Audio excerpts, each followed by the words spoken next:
The directions for this installation instructions for a Mikuni Power Jet Kit, it says all carburetors MK406, whatever the hell that means.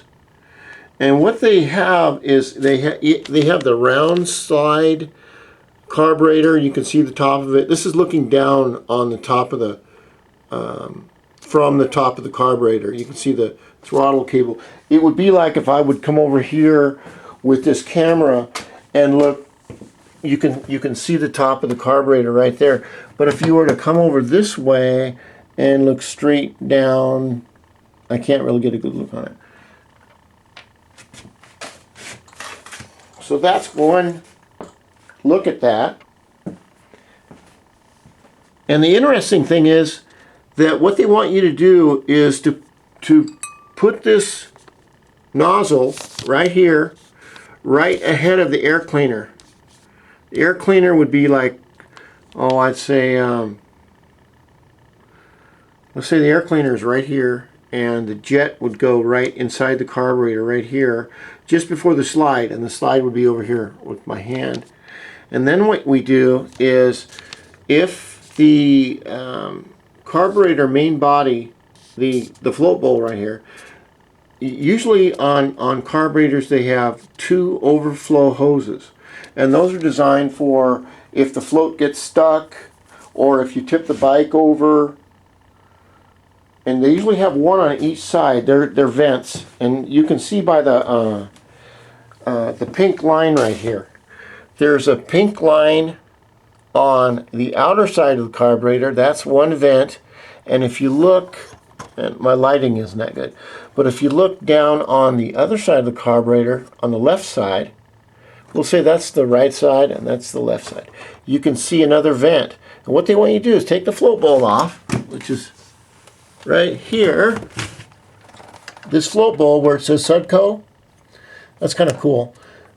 They want you to take that off and go in there with a pair of pliers and take the vent out.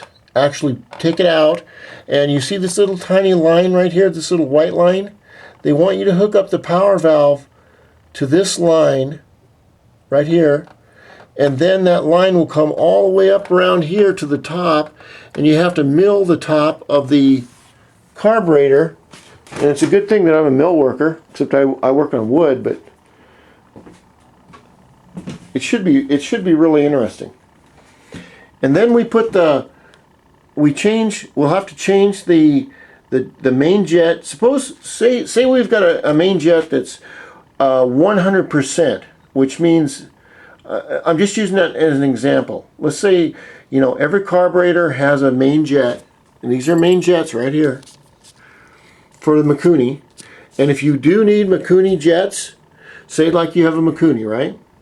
Okay, if you need jets, you can either go and buy them for $5, or you can do this. And this is a good tip. What you want to do is go down to your Honda shop or Suzuki shop or wherever, and where the hell did I go? Oh, they'll go in the back and they'll pull out a little tiny plastic case like this, and it will be full of all different kind of jets. And the way you can tell the jets, the numbers on them, the numbers are orifice sizes, and each Mikuni or Kayan or different companies have different numbers. They mean different things, and the computer will tell you what they mean.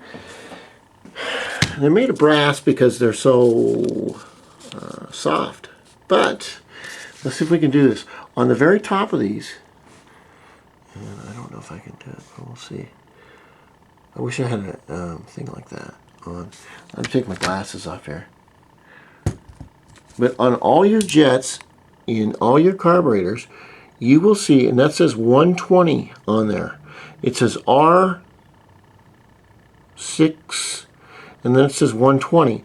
120 means the diameter of that little tiny hole in there. And I guess if you got a larger diameter, it would say like 125 or 130 or whatever.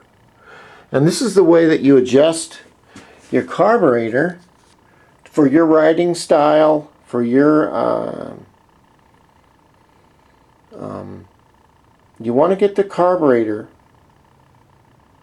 Okay, I'm going to go into this carburetor thing. I'm really excited because I had a really good day today, so I'm talking a lot, I know, but we're going into the Dio, and then we're going into the Zuma, and then I think I may buy my son a bike, a used bike, and maybe I'll get someone to ride with, which would be nice. But, well, I'll talk about the carburetors here in a minute.